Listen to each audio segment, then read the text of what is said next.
Welcome back to the second part. If you've watched the first part, if you haven't watched the first part, I suggest you go back and watch that before I continue, or you start to watch this, because you'll have no idea what I'm talking about. So thank you to all those who have watched the first one and are keen to come and look into the second part. So here we go. It could actually be 3 parts. But we're talking about all religions being associated, all connected, they're all boiled down to the same thing, the one divine event, the meaning to life, and when does this happen? So check out my first video. So I'm on to page 4 now. So September, spring, the 9th month of the Gregorian calendar. Here we have just one example of what Tesla knew. And what did he say? He said, if you realize the significance of the numbers 369, you will have the keys to the universe. Well, this is just one example. 3 a.m. in the morning on the 6th day in the 9th month. And when did this divine moment happen last? So check out that, 369.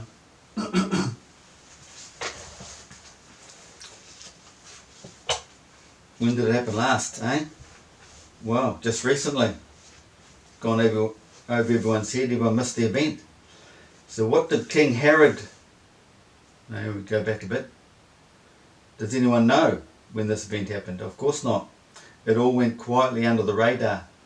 But research full moon 6th of September 2017 and you will discover it was indeed a massive astronomical event.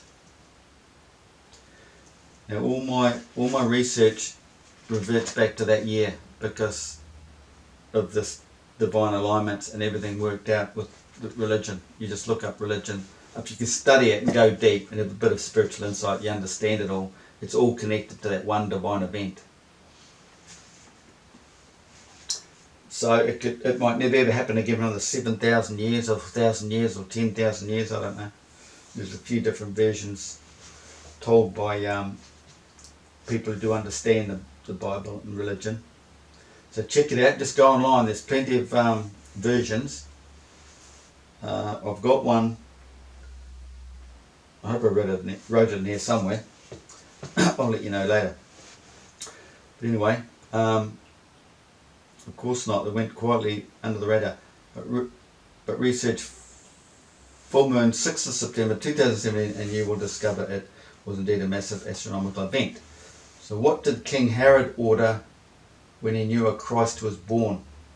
So this is it's an event, it's Christ. It's the Christ. Christ is an event and it happens to a man. There's a lot of things involved and I've had in previous videos. Excuse me, but it's all to do with the human brain. Anyway, so what did King Herod do way back then when he knew a Christ was born? And then you stop to think, well, hang on, three years later,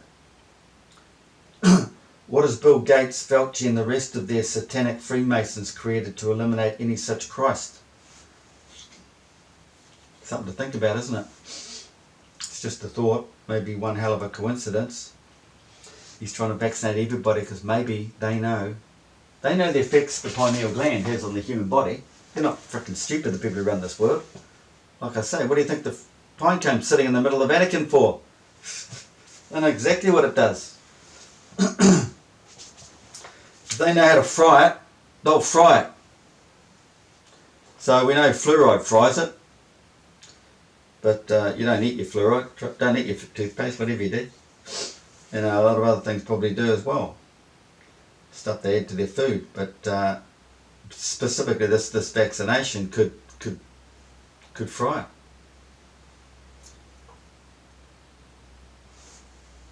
I'm only guessing. Now, let us go down to the intricacies of the Bible's event. First of all, the full moon on the 6th day of spring was in Pisces, 13 degrees, or 1358. It might have actually been 13.33 degrees. Who knows? You never know exactly. So this is the spiritual birth of this man. In the 9th month, if we go back 9 months from September, it is December. This is the month of his physical birth into the physical world. So this is where we get Christmas, 25th of December. Then you get Pisces. The moon is in the same star sign as Pisces, the fish. This is the moon, see? So when it was his physical birth, the moon was in Pisces then. He's had a spiritual awakening later on in life when the moon was in Pisces, full moon Pisces.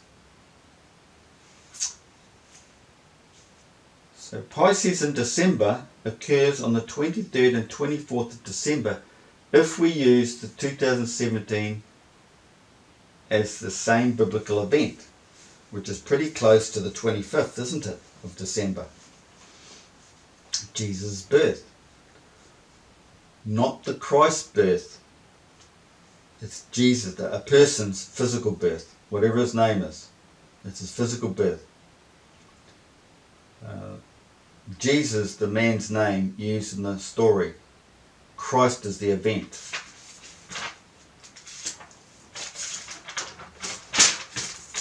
Like I said, I wasn't planning on doing all this, so I've got pages all over the place to get right backwards.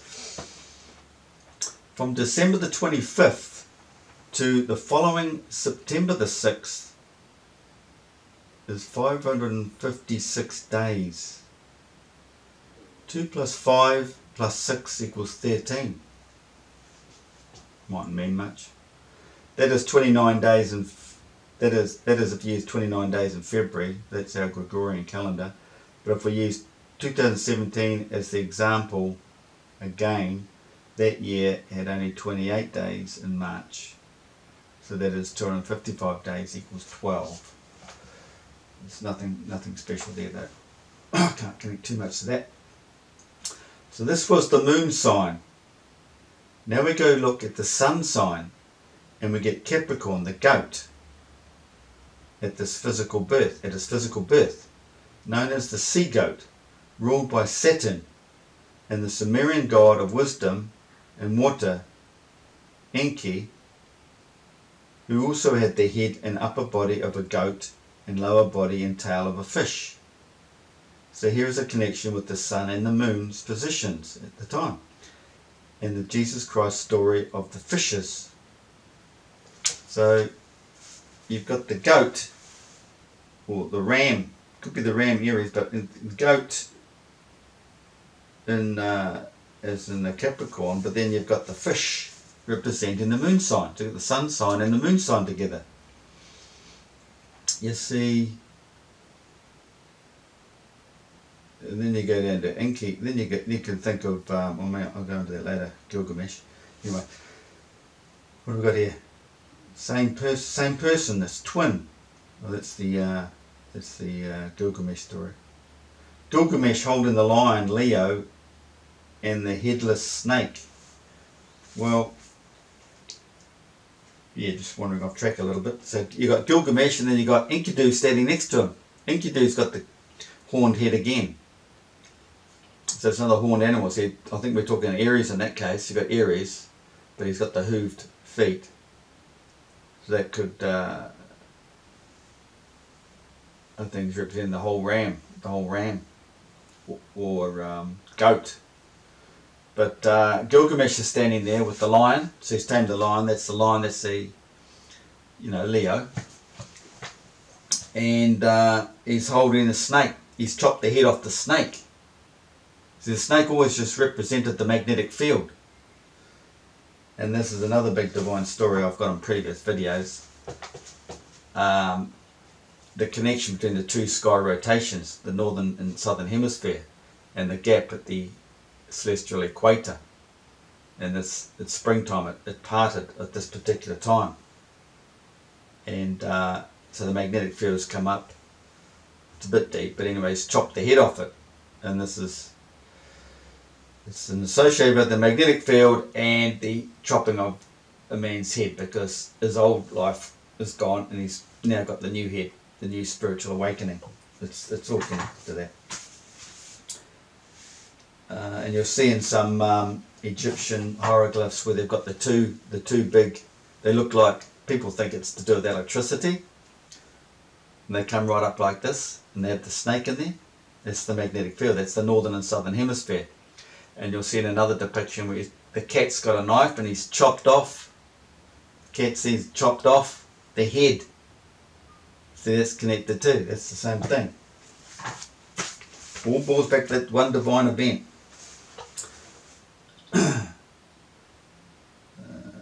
So we have, so we have discussed Jesus' spiritual awakening in the first week of spring. Now we will research out this time of conception from his physical birth, and that would be March. So we go back to 9 months from December, you go to March. 9 months prior to this, his physical birth of say 25th of December, March is in Aries, so there you got another horned creature again, right? Once again a horned animal, the ram. If anyone who's been to Egypt, you will know that the ram was a significant figure in the ancient cult.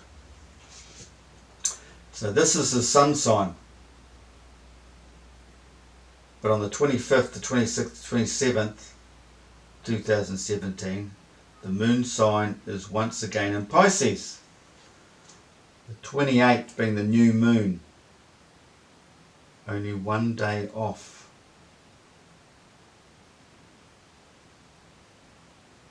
So that's just new moon, referring back to the Ramadan, the Islamic. So what have we got here? We've got the ancient cult. So it's just a sign the moon was in. Doesn't matter whether it was full or whatever. It was just a sign it was in again. Pisces. The moon sign is once again in Pisces. But on the 26th day it was the new moon. Only 1 day off. Could it have really been Pisces back in the day? This would make his conception bang on opposite to his spiritual birth of a full moon. Coming from the spirit world into the physical world at new moon as a newborn physical baby, then born of the spirit world from the physical world at full moon as a grown man. Interesting. Right. We need to stop and pause to think for a minute and realize a one-off event in a man's life of spiritual rebirth is connected to the original one-off creation story of Earth. But this is another whole story in itself. Let's go into the Noah story and all that. I'll put that on previous videos. Don't think I'll go there again. So I'll not go there, it says, right now. But I can say that the divine awakening is associated to the Earth's equinoxes when the sun rested between seasons at the equilibrium. Picture of the cross, arms out level.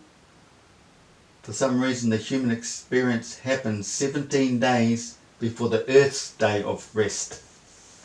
So man's awakening is parallel to the Earth's creation. It's man's spiritual creation. Excuse me, but man's happened 17 days before the Earth. For some reason. The Genesis story tells us he rested on the 7th day. The 7th day of September to the 23rd, being the equinox, is 17 days. Christ not only represented an event that occurs to a man, which is his spiritual rebirth, but it also represents the sun at the equinox. According to the Bible, number 17 is a symbol of victory and perfection. It refers to the spiritual perfection in the first place. It is also written in the Bible that the next prophet who will come to the earth will be Elijah, and he will be actually the representation of Jesus. See, it happens to many, not about many, but different people. Jesus' story. The Bible is like a manuscript for that person who's received it to go and read the book. Then he'll understand what the hell's going on. So, when you think of the Bible and people trying to read the Bible, it's difficult if you aren't spiritually enlightened. There's plenty of other things you should be reading that spell everything out. Like, for example, the Desire of Ages. Go read that. Then go read Plato, the Hermeticus, Egyptians have given us, Thoth, and Hermes, Trismegistus and all that sort of stuff. It spells it out quite clearly. Anyway, let's go on here. Second month. So Elijah, and he will actually represent Jesus. It also mentions 17th of the second month. Okay, 17th of the second month. So 7th day of, say, September, plus 40 days in the desert, comes to the 17th day of October. That's the second month. The Bible's factual if you know how to read it. It's all there. In the 600th year of Noah's life, on the 17th day of the second month, on that day, all the springs of the great deep burst forth, and the floodgates of the heavens were opened. Spiritual event. This is not only earth, but the human brain. It's connected with the fluid around the pineal gland.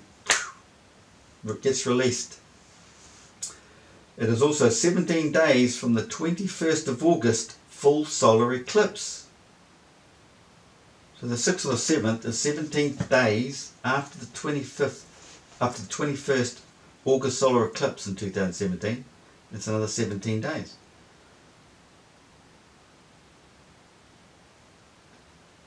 The 7th day rested if you count both those days. Still in Pisces. Using the 2017 again as our reference, on the there was also on the 26th of February a full solar eclipse, which occurred in the moon sign of Pisces again. So that was prior to the March equinox. So we both got one at each equinox. But the major one is always the September one. It's the most divine. So someone would have had a spiritual awakening on the first full moon in March, after that February 26 solar eclipse. Which I've written here. Someone on Earth would have undergone a spiritual event on the full moon following that solar eclipse, but it is not the divine event. September is, by all my research. So we will leave the March equinox out of this and go back to the divine spring equinox, back to the August 21st solar eclipse of 2017, which was in the moon sign of Leo. So the eclipse now, we're talking about the eclipse, not the full moon afterwards. The eclipse was in the sign of Leo, and this is where the pyramids come into it, you see, the lion, which has just blown my mind because I always thought solar eclipse was in the sun sign of Leo. Sun sign of Leo. And then I think I found out later that they're both in Leo at that point. So now we realise that the spiritual awakening occurs on the first full moon following the full solar eclipse. The full moon in the first week of spring, or the 9th month, or the 6th day of spring, depending on which religion or mythological story you are reading. And I've read heaps. All roads lead to Rome. The solar eclipse represents the darkness that fell upon the earth in the Bible stories prior to the coming of the Lord.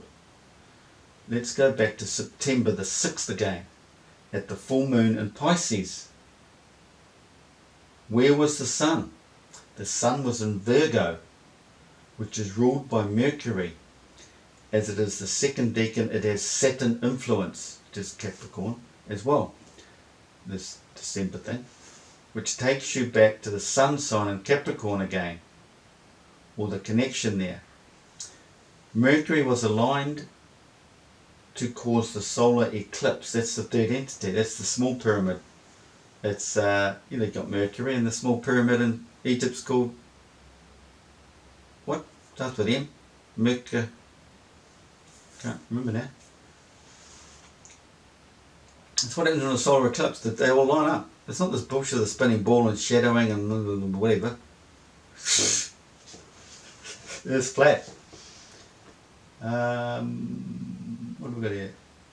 So this whole event in astrology takes place between Leo and Virgo, 21st of August to the 6th of September. So you can now understand the connection with the virgin birth, non-physical, and the sign Virgo, the woman in the sky. She gives birth between her legs. It's I think she gives birth to Jupiter. Jupiter comes between her legs, I think. The woman in the sky. If you want references to this, just search 6th September 2017, John P. Pratt. Okay? What we've got up here on the side, we've got the Trinity, rebirth, virgin birth, the Virgo myth of her giving birth. I think Jupiter comes out between her. Okay. So check that out. 6th of September 2017 by John P. Pratt. On the positions of all the celestial bodies at this divine time in history. Now let's take a trip to Egypt in regards to the pyramids. Pyramid of Cairo and the Sphinx. The four represent this divine event. Also that takes place at this time. The Egyptians have left it all for us to see, yet no man until now has told the full story. And I'm telling you. Thank you. No applause. Okay, what have we got here? Carefree represents the sun, and so does the Sphinx. Khufu represents the moon, and at this time in history, the sun and moon, at the rising of the sun and moon, represent the rising of the sun and the moon. Pyramids will line up with the Sphinx head. Historians will have you believe it all has to do with the equinoxes only. But they have no understanding of the man's spiritual event that takes place prior to the sun passing down the side of the pyramid. It passes down the side of the Kefri, doesn't it? With the side of the Sphinx. Anyway, at the equinox. They tell us everything has shifted over the millennia due to the precession of the equinoxes, using the ridiculous spinning ball theory.